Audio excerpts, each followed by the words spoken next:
الرحمن الرحیم وما ارسلناک الا رحمۃ للعالمین آمنت باللہ صدق اللہ العظیم وبلغنا رسوله النبی الامین الکریم ونحن على ذلك لمن الشاهدين والشاكرين والحمد لله رب العالمين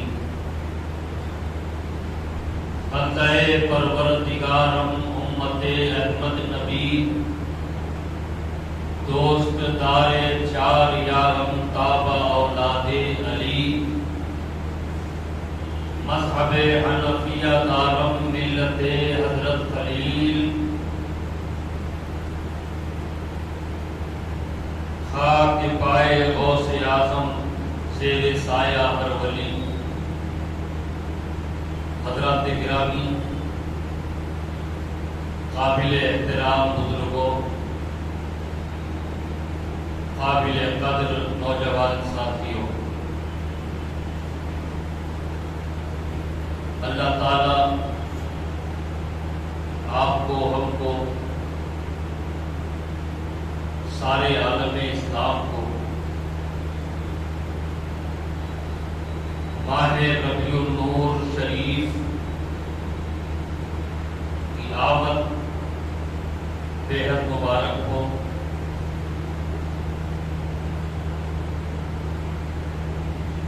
حضور پاک صلی اللہ علیہ وآلہ وسلم کی ولادت باسعادت کا یہ محترم و مقدس مہینہ اپنے دامن میں ہمارے لیے رحمتوں برکتوں کی سوغات لیے ہماری زندگیوں کا حصہ بنا ہے۔ اس مہینے کو بڑے ادب اور احترام کے ساتھ منایا جائے، عبادتوں میں کوئی کاہلی نہ برتی جائے، صدقہ و خیرات کیا جائے، اور جتنا موقع میسر ہو درود پاک کا ورد کرتے رہے۔ حضور پاک صلی اللہ علیہ وآلہ وسلم کی خدمت عالی میں ایک صحابی عرض کرتے ہیں، یا رسول اللہ، میں اگر دن اور رات کو 4 حصوں میں تقسیم کر دوں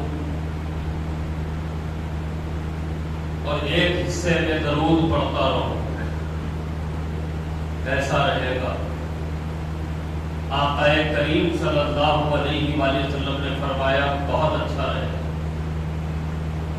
پھر انہوں نے عرض کیا، یا رسول اللہ، آدھا دن اور آدھی رات میں درود شریف پڑھتا رہوں تو کیسا رہے گا؟ آقا کریم صلی اللہ علیہ وآلہ وسلم نے ارشاد فرمایا بہت اچھا رہے گا۔ پھر عرض کیا، یا رسول اللہ، ایک دن اور آدھی رات میں اگر آپ پر درود پڑھتا رہوں تو کیسا رہے گا؟ آقا کریم صلی اللہ علیہ وسلم نے فرمایا بہت اچھا رہے گا۔ پھر عرض کیا، یا رسول اللہ، پورا دن اور پوری رات میں چاہتا ہوں کہ آپ کی خدمت میں درود شریف کے نذرانے پیش کرتا رہوں۔ آقا کریم صلی اللہ علیہ وسلم نے فرمایا تب تو تمہارا کوئی گناہ باقی نہیں رہے۔ عزیزان گرامی، وہ ذات گرامی کہ جن پر اللہ سبحانہ و تعالی رحمت نازل فرما رہا ہے اور فرشتے جن کی رفعت کے لیے دعائیں کرتے رہتے ہیں، اور ایمان والوں کو جن کی خدمت عالی میں درود و سلام کے نذرانے پیش کرنے کا حکم دیا گیا، اس ذات گرامی کی ولادت باسعادت کا مہینہ ہم پر طلوع ہو چکا ہے۔ کتنی خوشیاں منائے کم ہیں، کیونکہ یہ اس ذات گرامی کی میلاد پاک ہے کہ اللہ تبارک و تعالیٰ جن سے فرما رہا ہے، لولاک لما خلقت الدنیا، اے میرے محبوب، اگر آپ کا وجود مقصود نہ ہوتا تو ہم دنیا لولاک لما خلقت الافلاک لولاک لما خلقت الارض لولاک لما خلقت الشمس لولاک لما خلقت القمر. اے میرے محبوب اگر آپ کا وجود مقصود نہ ہوتا تو ہم زمینوں کو پیدا نہیں کرتے, ہم آسمانوں کو پیدا نہیں کرتے, ہم سورج کو پیدا نہیں کرتے, ہم چاند کو بنائے نہیں بناتے. تو عزیزان گرامی, جو مقصود جو ذات مقصود کائنات ہے اس ذات گرامی کی ولادت باسعادت کا مہینہ ہے. کتنی خوشیاں منائے کم ہیں. حضور کی میلاد پر خوشیاں منانا دراصل اللہ سبحانہ و تعالیٰ کا شکر ادا کرنا ہے. عزیزان گرامی, حضور پاک صلی اللہ علیہ وآلہ وسلم اللہ سبحانہ و تعالیٰ کے آخری رسول ہیں, آخری نبی ہیں. اب کوئی رسول کوئی نبی دنیا میں جلوہ گر ہونے والا نہیں ہے, کیونکہ حضور پاک صلی اللہ علیہ وآلہ وسلم کو اللہ سبحانہ و تعالیٰ نے خاتم النبیین بنایا اور دین آپ پر مکمل فرما دیا, شریعت آپ پر مکمل ہو گئی. عزیزان گرامی, اور تمام نبیوں کو رسولوں کو اللہ سبحانہ و تعالیٰ نے علیحدہ طور پر جو عظمتیں, جو مقام, جو مرتبہ عطا فرمایا تھا, اللہ تعالیٰ نے اپنے حبیب صلی اللہ علیہ وسلم کی اللہ تعالیٰ نے اپنے حبیب صلی اللہ علیہ وسلم میں وہ ساری عظمتوں اور فضیلتوں کو جمع کر دیا اور اپنا محبوب بنایا, اپنا حبیب بنایا. عزیزان گرامی, حضور پاک صلی اللہ علیہ وآلہ وسلم کو اللہ سبحانہ و تعالیٰ نے کائنات میں سب سے بڑا مقام, سب سے بڑا درجہ عطا فرمایا ہے. اور حضور پاک صلی اللہ علیہ وآلہ وسلم کی مختلف شانیں ہیں. عزیزان گرامی, یاد رکھیں حضور پاک صلی اللہ علیہ وآلہ وسلم کے جو صفاتی نام ہیں وہ بے شمار ہیں اور عقل انسانی سے بہت بلند و بالا ہے. حضور پاک صلی اللہ علیہ وسلم کے جو صفاتی نام ہیں ان میں ایک حضور کا نام مبارک ہے جو سارے ناموں سے زیادہ فضیلت رکھتا ہے, عظمت رکھتا ہے, وہ ہے رحمت للعالمین. رحمت عالمین یعنی عالمین کے لیے رحمت. عزیزان گرامی, یاد رکھیں اللہ تعالیٰ کے جتنے پیغمبر دنیا میں جلوہ گر ہوئے وہ سب رحمت ہیں, اس میں کوئی شک و شبہ نہیں ہے. حضرت آدم علیہ السلام سے لے کر حضرت عیسیٰ علیہ السلام تک جتنے پیغمبر دنیا میں جلوہ گر ہوئے وہ سب رحمت ہیں. عزیزان گرامی, لیکن یہ بھی ذہن میں رکھنا چاہیے کہ وہ سب رحمت ہیں تو اپنی قوم کے لیے رحمت ہے, اپنی امت کے لیے رحمت ہے, اپنے علاقے کے لیے رحمت ہے, اپنے زمانے کے لیے رحمت ہے. اور حضور پاک صلی اللہ علیہ وآلہ وسلم کی جلوہ گری ہوتی ہے تو رحمت للعالمین بن کر دنیا میں جلوہ گر ہوتے ہیں. کوئی زمانہ مخصوص نہیں ہے, کوئی علاقہ مخصوص نہیں ہے, کوئی قوم مخصوص نہیں ہے. اللہ سبحانہ و تعالیٰ جس عالم کا رب ہے, اور قرآن حکیم جب ہم پڑھنا شروع کرتے ہیں تو پڑھتے ہیں الحمدللہ رب العالمین, تمام تعریفیں اس رب کے لیے, اس اللہ کے لیے جو عالموں کا پالنے والا ہے. تو جتنے عالموں کا اللہ رب ہے, حضور پاک صلی اللہ علیہ وسلم ان عالموں کے لیے رحمت ہے. حضور پاک صلی اللہ علیہ وآلہ وسلم کی جلوہ گری اللہ سبحانہ و تعالیٰ نے فرمائی تو رحمت للعالمین بنا کر بھیجا, اور اس پر خود اللہ تعالیٰ نے گواہی عطا فرما دی وما ارسلناک الا رحمت للعالمین. اور اے میرے محبوب, ہم نے تم کو نہیں بھیجا مگر عالموں کے لیے رحمت بنا کر بھیجا ہے. عزیزان گرامی, اللہ سبحانہ و تعالیٰ جس عالم کا خالق ہے, جس عالم کا مالک ہے, اور جس عالم کا رب ہے, حضور پاک صلی اللہ علیہ وآلہ وسلم اس عالم کے لیے رحمت ہے. بعض حضرت عبداللہ ابن عباس رضی اللہ تعالیٰ عنہ فرماتے ہیں حضور پاک صلی اللہ علیہ وسلم کی رحمت عام ہے, یعنی حضور صلی اللہ علیہ وسلم رسولوں کے لیے بھی رحمت ہے. حضور پاک صلی اللہ علیہ وآلہ وسلم فرشتوں کے لیے بھی رحمت ہیں، حضور پاک صلی اللہ علیہ وآلہ وسلم انسانوں کے لیے بھی رحمت ہیں، حیوانات کے لیے بھی رحمت ہے، نباتات کے لیے، جمادات کے لیے، کائنات کی ہر شے حضور پاک صلی اللہ علیہ وآلہ وسلم کی رحمت سے مستفید ہے۔ عزیزان گرامی، حضرت سیدنا آدم علیہ السلام جنت سے زمین پر اتارے گئے، ایک طرف سیدہ بی بی حوا ہے، ایک طرف سیدنا آدم علیہ السلام ہے۔ آدم علیہ السلام اللہ سبحانہ و تعالیٰ کی بارگاہ میں دعائیں کرتے جا رہے ہیں، لیکن وہ دعائیں باب اجابت پر جا کر رک رہی ہیں، اللہ کی بارگاہ میں وہ دعائیں قبول نہیں ہو رہی ہیں۔ پھر ایک وقت آیا کہ حضرت سیدنا آدم علیہ السلام نے اللہ کے محبوب صلی اللہ علیہ وآلہ وسلم کا وسیلہ لگایا کہ اے اللہ، تجھے تیرے محبوب محمد کا واسطہ، اللہ سبحانہ و تعالیٰ نے دعا قبول فرمائی۔ یہ حضور پاک صلی اللہ علیہ وسلم کی رحمت ہے جس سے سیدنا آدم علیہ السلام بہرمند ہو رہے ہیں۔ حضرت نوح علیہ السلام کی کشتی، عزیزان گرامی، جب حضرت نوح علیہ السلام کو اللہ تعالیٰ نے حکم فرمایا کہ اے نوح، اب میں طوفان بھیجنے والا ہوں، کشتی بناؤ، تو حضرت نوح علیہ السلام کو القا کیا گیا۔ آپ نے جو تختے کشتی میں لگائے، ہر تختے پر ایک پیغمبر کا نام آپ نے لکھا، لیکن سارے پیغمبروں کے نام لکھتے گئے، تختے تختے جوڑتے رہے، لیکن جب آپ یہ سمجھے کہ اب کشتی مکمل ہو گئی تو پھر وہ تختے آپس میں جدا ہو گئے۔ عزیزان گرامی، حضرت نوح علیہ السلام اللہ کی بارگاہ میں عرض کرتے، مولا یہ معاملہ کیا ہے؟ اللہ فرماتا ہے، اے نوح نجی، میرے ایک تختے پر میرے حبیب کا نام لکھ دے۔ جب حضرت نوح علیہ السلام ایک تختے پر اللہ کے محبوب کا نام لکھتے ہیں، پھر کشتی کے تختوں کو جوڑتے ہیں تو کشتی صحیح و سالم ہو جاتی ہے۔ یہ میرے آقا صلی اللہ علیہ وسلم کی رحمت ہے کہ حضرت نوح علیہ السلام کی کشتی مکمل ہو رہی ہے۔ حضرت ابراہیم علیہ السلام کو نار نمرود میں ڈالا گیا، لیکن نار نمرود آگ نہ رہی بلکہ گلستہ میں بدل گئی۔ اس کی وجہ یہ ہے کہ اس وقت نور محمدی حضرت ابراہیم علیہ السلام کی پشت میں جلوہ گر ہو چکا تھا۔ تو یہ حضرت ابراہیم علیہ السلام ہے جو حضور کی رحمت سے مالا مال ہو رہے ہیں۔ حضرت اسماعیل علیہ السلام کے گلے پر چھری پھیری جا رہی ہے، لیکن تیز چھری ہونے کے باوجود گلے پر کوئی اثر نہیں ہو رہا ہے۔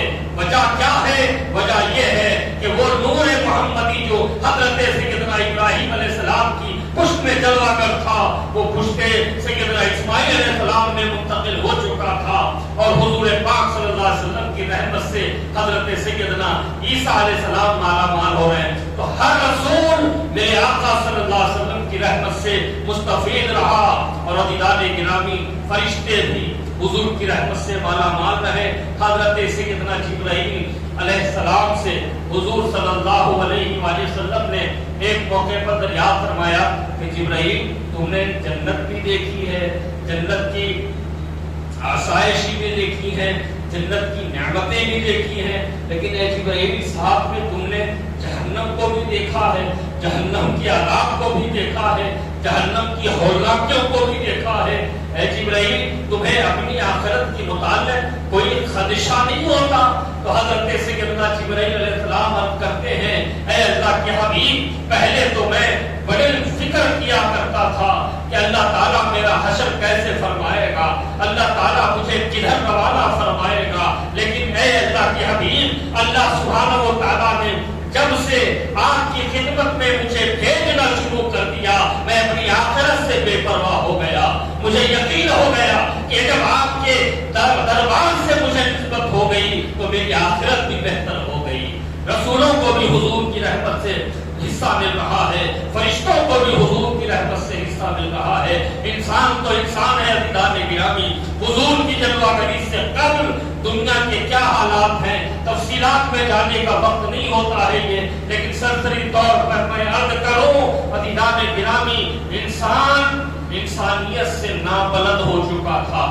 آدمی اپنی آدمیت کی جو عظمت، جو فضیلت تھی، اس سے گمنام ہو چکا تھا۔ عزیزان گرامی، ظلم و بربریت کا دورہ تھا، شرک عام ہو چکا تھا، بت پرستی عام ہو چکی تھی، کفر کا بول بالا تھا، ظلم اور ستم کے کوئی حدیں باقی نہیں رہی تھی، اور خاص طور پر وہ عورت جو اسلام نے جس کو ایسے مقام ایسے مرتبے دیے کہ اسلام نے کہا اگر عورت ماں ہے تو اس کے قدموں کے نیچے جنت ہے، اگر عورت بیٹی ہے تو اپنے ماں باپ کو جنت میں لے جانے والی ہے، اگر عورت بیوی ہے تو انسان کے آدھے ایمان کی وہ حفاظت کرنے والی ہے۔ اس عورت کے ساتھ جو سلوک ہوتا تھا، کتابیں بھری پڑی ہیں عزیزان گرامی، ساری دنیا میں سب سے زیادہ ذلیل اگر کسی کو تصور کیا جاتا تھا تو عورت کی ذات ہے۔ اگر وہی عورت بیوہ ہو جائے تو پھر اس کی کوئی عزت باقی نہیں رہتی، کوئی عظمت باقی نہیں رہتی۔ عزیزان گرامی، اس وقت کے بیواؤں کا جو حال ہوتا تھا، آج ہمارے معاشرے میں ہم یہ دیکھتے ہیں کہ کچھ معاملات اس دور کے آج بھی ہم اپنے ہاتھوں سے انہیں زندہ کیے ہوئے ہیں کہ ہمارے خاندان میں اگر کوئی خاتون بیوہ ہو جاتی ہے تو خوشی کی تقریبات سے اس کو دور رکھا جاتا ہے۔ جب گلپوشیوں کا موقع آتا ہے تو اس کے ہاتھ سے گلپوشی کرانا معیوب سمجھا جاتا ہے، نحوست منحوس سمجھا جاتا ہے۔ عزیزان گرامی، اس سے برا حال اس وقت کی بیواؤں کا ہو چکا تھا۔ ان کی کوئی عزت نہیں تھی، کوئی عظمت نہیں تھی۔ اگر کوئی خاتون بیوہ ہوتی تو اس کی زندگی کا سلسلہ ہی سمجھو ختم ہو گیا ہوتا۔ لیکن میرے آقا صلی اللہ علیہ وآلہ وسلم نے جب اپنا پہلا نکاح فرمایا تو دو شوہروں سے بیوہ ہونے والی خاتون اول خاتون اسلام سیدہ خدیجہ الکبریٰ رضی اللہ تعالیٰ عنہ سے نکاح فرما کر دنیا کو یہ بتا دیا کہ جو خاتون بیوہ ہو جاتی ہے وہ عصمت والی ہوتی ہے، وہ مقام و مرتبے والی ہوتی ہے۔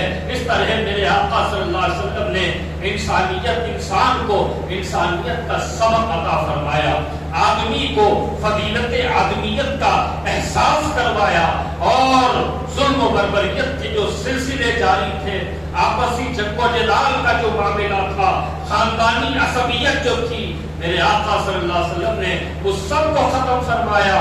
عزیزان محترم، میرے آقا صلی اللہ علیہ وسلم رحمت عالمین بن کر تشریف لے آئے۔ یہاں میرے آقا صلی اللہ علیہ وسلم عالمین کے لیے رحمت ہے۔ عالمین کیا ہے؟ جمع ہے، عالم بھی جمع ہے، لیکن عزیزان گرامی بہترین تفسیر جو ہے وہ عالمین سے پوری ہوتی ہے۔ کہتے ہیں، کہا جاتا ہے، روایات میں آیا ہے کہ اللہ تعالیٰ نے 18,000 عالم بنائے ہیں، 18,000 عالم بنائے ہیں۔ ہم دنیا میں رہتے ہیں، ہم یہ سمجھتے ہیں جس عالم میں ہم رہ رہے ہیں یہی عالم ہے۔ نہیں عزیزان گرامی، اللہ تعالیٰ نے 18,000 عالم بنائے ہیں۔ 6,000 عالم آسمانوں میں بنے ہوئے ہیں، 6,000 عالم زمینوں میں بنے ہوئے ہیں، 6,000 عالم سمندروں میں بنے ہوئے ہیں۔ اللہ سبحانہ و تعالیٰ جس عالم کا رب ہے، اللہ تعالیٰ نے اپنے محبوب کو اس عالم کے لیے رحمت بنایا ہے۔ عزیزان گرامی، ایک اونٹ ہے، دوڑتا ہوا حضور کے پاس حاضر ہو رہا ہے اور آپ کے قدم ناز پر اپنے سر کو رکھتا ہے اور آنکھ سے آنسو بہے جا رہے ہیں۔ میرے آقا صلی اللہ علیہ وآلہ وسلم اس سے کلام فرما رہے ہیں۔ دیکھنے والوں کو یہ محسوس ہو رہا ہے کہ جو کلام ہو رہا ہے اونٹ ہے، اونٹ میں ہے کہ اپنے دکھ حضور کو بتا رہا ہے، اور حضور اس کو سن کے وجہ دریافت کر رہے ہیں، تسلی بھی عطا فرما رہے ہیں۔ پھر آقا کریم صلی اللہ علیہ وسلم نے فرمایا اس اونٹ کے مالک کو یا اونٹنی کے مالک کو بلایا جائے۔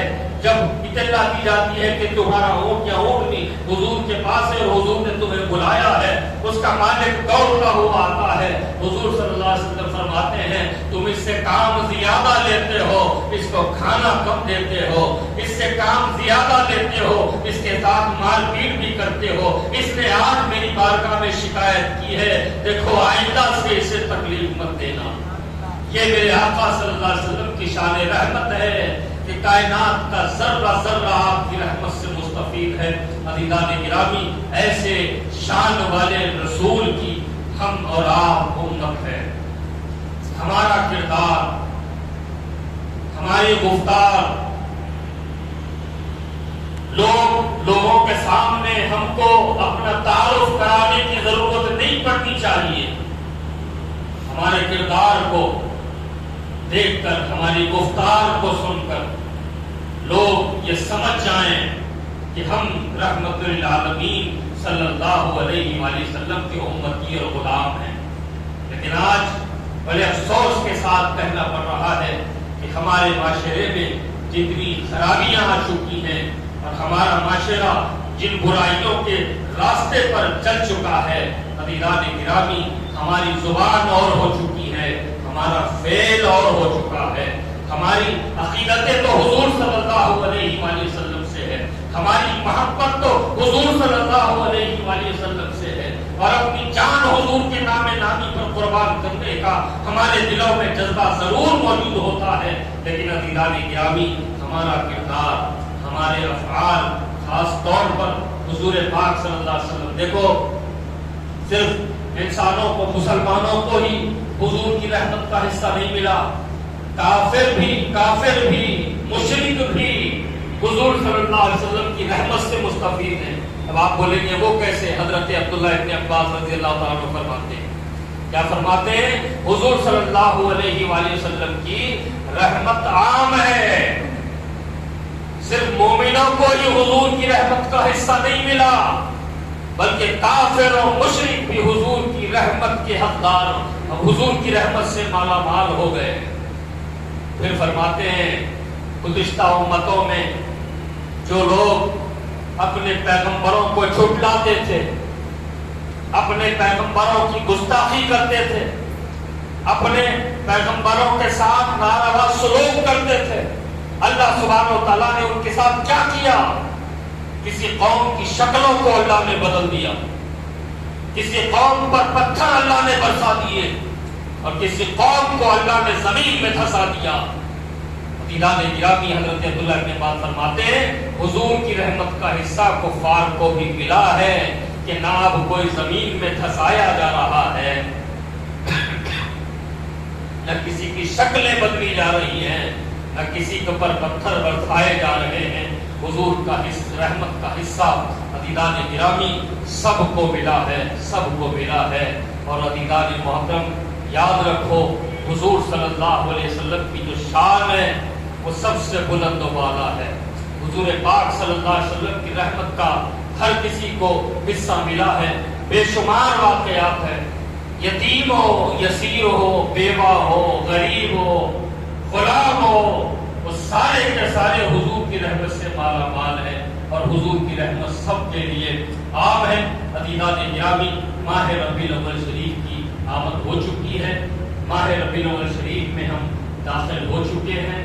میں نے گزشتہ جمعہ یہ آپ حضرات کی خدمت میں عرض کیا کہ ہم کو جو حضور سے محبت اللہ کے فضل سے حاصل ہوئی ہے، ہماری ذمہ داری ہے کہ اس محبت کو ہم اپنی اولاد میں منتقل کریں، حضور سے اپنی اولاد کو واقف کروائے، حضور کے کردار سے، حضور کی سیرت سے، حضور کے معجزات سے، حضور کے اختیارات سے، حضور کے علم سے، حضور کی عظمتوں سے ہم اپنی نسلوں کو، آنے والی نسلوں کو واقف کروائیں۔ عزیزان گرامی، یہ ذمہ داری ہے۔ اور ماہ ربیع الاول کا آغاز ہو چکا ہے۔ یوں تو ہر جگہ جلسے ہوتے ہیں، مجالس ہوتے ہیں، محافل ہوتی ہیں، بڑی بڑی تقریریں ہوتی ہیں، ہونا بھی چاہیے، حضور کا ذکر ہے، اللہ سبحانہ و تعالیٰ کے حکم کی تعمیل ہے، اللہ سبحانہ و تعالیٰ کی عطا کردہ سب سے بڑی نعمت عظمیٰ کا شکر ادا کرنے کا موقع ہے۔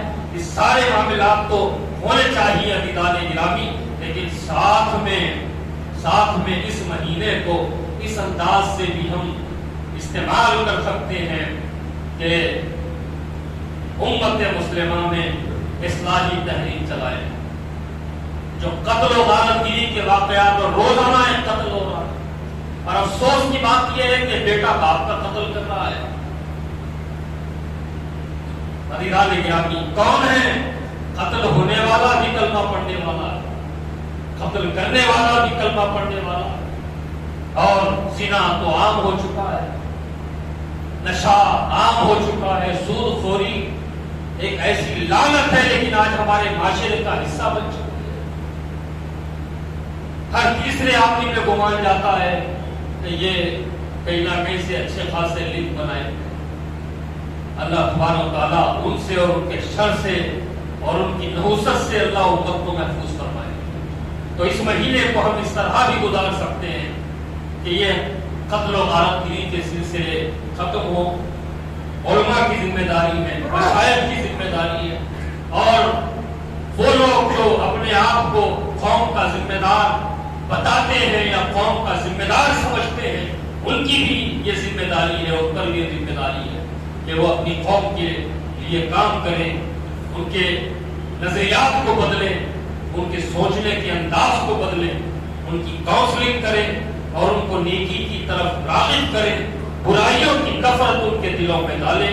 عزیزان گرامی، حضور صلی اللہ علیہ وآلہ وسلم عالمین کے لیے رحمت بن کر دنیا میں جلوہ گر ہوئے ہیں اور ہم حضور کے غلام ہیں، تو ہمارا کردار بھی لوگوں کے لیے رحمت کا باعث ہونا چاہیے، نہیں ہمارے معاملات لوگوں کے لیے زحمت کا باعث بنے تو عزیزان گرامی ہمارا دعویٰ کچھ اور ہوگا، ہماری دلیل کچھ اور ہوگی، ہماری زبان کچھ ہوگی، ہمارا کردار کچھ ہوگا۔ ایسا نہیں، بلکہ ہمارا کردار بھی لوگوں کے لیے رحمت کا باعث ہونا چاہیے، ہماری گفتار یعنی ہماری بولی بھی لوگوں کے لیے رحمت کا باعث ہو، زحمت کا باعث نہیں ہونا چاہیے۔ عزیزان گرامی، اس مہینے کو اس طور پر بھی گزارا جا سکتا ہے کہ گناہوں کے خلاف کھل کے نفرت کا اظہار کیا جائے، اور گنہگاروں سے عزیزان گرامی یاد رکھو، یہ بات درست ہے کہ نفرت گناہ سے ہونی چاہیے، گنہگار سے نہیں، لیکن بعض گناہ ایسے ہیں کہ وہ گنہگار اپنے ساتھ نحوستوں کا پہاڑ لے کے چلتا ہے، تو ایسے وقت میں گناہ سے بھی نفرت ہونی چاہیے، گنہگار سے بھی نفرت ہونی چاہیے۔ جیسے قاتل ہے، گناہ کبیرہ انہوں نے کیا، بڑا گنہگار ہے، لیکن آج ہمارے معاشرے میں اس کو عزت دی جاتی ہے، اس کو بھائی بنا لیا جاتا ہے، اس کو اپنی گلی کا، اپنے محلے کا ذمہ دار سمجھ لیا جاتا ہے۔ نہیں عزیزان گرامی، کوئی قاتل ہے، میں اکثر کہتا ہوں کہ اگر کوئی قتل کرتا ہے تو وہ یہ سمجھتا ہے کہ 3-4 مہینے جیل میں رہوں گا، ملنے لے کے آ جاؤں گا، اس کے بعد پھر محلے میں تو اپنی ہی ہوا رہے گی۔ عزیزان گرامی، اگر کوئی فکر کے ساتھ قتل کر رہا ہے تو مسلمانوں کی ذمہ داری ہے کہ اس کا نہیں بلکہ اس کے خاندان کا بھی سوشل بائیکاٹ کیا جائے۔ اگر کسی ایک کے ساتھ ایسا ہوگا کہ کسی نے قتل کیا اور اس کی بہن کی شادی رکی ہوئی ہے، اس کی بیٹی کی شادی رکی ہوئی ہے، اس کے بھائی کی شادی رکی ہوئی ہے، جب کہیں ان کو سوچنے کا موقع ملے گا کہ ہم نے کتنا بڑا گناہ کیا، اس کا عذاب دنیا میں، آخرت میں تو ہمیں بھگتنا ہے، لیکن دنیا میں ہمارے گھر والے بھگت رہے ہیں۔ عزیزان گرامی، رحمت عالم صلی اللہ علیہ وآلہ وسلم کے امتی اور غلام ہیں ہم، اور اسی کے مطابق ہمیں زندگی گزارنی ہے، اسی نہج پہ ہماری زندگی گزارنی ہے۔ نفرت کسی سے نہیں، محبت سب سے ہونی چاہیے، اور گناہوں سے نفرت ہو، گنہگاروں سے نفرت ہو۔ عزیزان گرامی، اسی وقت ہمارے معاشرے سے گنہگاروں کو ہمارے معاشرے سے دور کیا جا سکتا ہے، اور ہمارے معاشرے سے برائیاں ختم کی جا سکتی ہے۔ اللہ سبحانہ و تعالیٰ آپ پر ہم پر فضل فرمائے، میلاد پاک کی برکتوں، میلاد پاک کے مہینے کی برکتوں اور رحمتوں سے آپ کو ہم کو مالا مال فرمائے، اور میلاد پاک کے مہینے کی برکتوں سے مولا ہمارے گناہوں کو معاف فرما، ہماری خطاؤں کو درگزر فرما۔ مولا ہم میں جو بیمار ہیں ان کو صحت کاملہ و عاجلہ عطا فرما، جو بے اولاد ہیں تیرے آقا صلی اللہ علیہ وآلہ وسلم کے میلاد پاک کی بابرکت سعادتوں کے صدقے میں مولا ان کو نیک و صالح اولاد عطا فرما۔ جو بچیاں اپنے گھروں میں بن بیاری بیٹھی ہیں مولا ماہ ربیع الاول کی برکتوں سے ان کے نصیب نیک فرما۔ جو بزرگ ہیں ان کی عمروں میں دراز کی عطا فرما۔ مولا تعالیٰ جو بیمار ہیں ان کو صحت کاملہ و عاجلہ عطا فرما۔ جو بڑے ہیں اپنے چھوٹوں کے ساتھ شفقت و رحمت محبت سے پیش آنے کی توفیق انہیں ادب عطا فرما، اور جو بچے ہیں اپنے بڑوں کا ادب کرنے کی انہیں توفیق رفیق عطا فرما۔ باخر الدعواہ ہمارے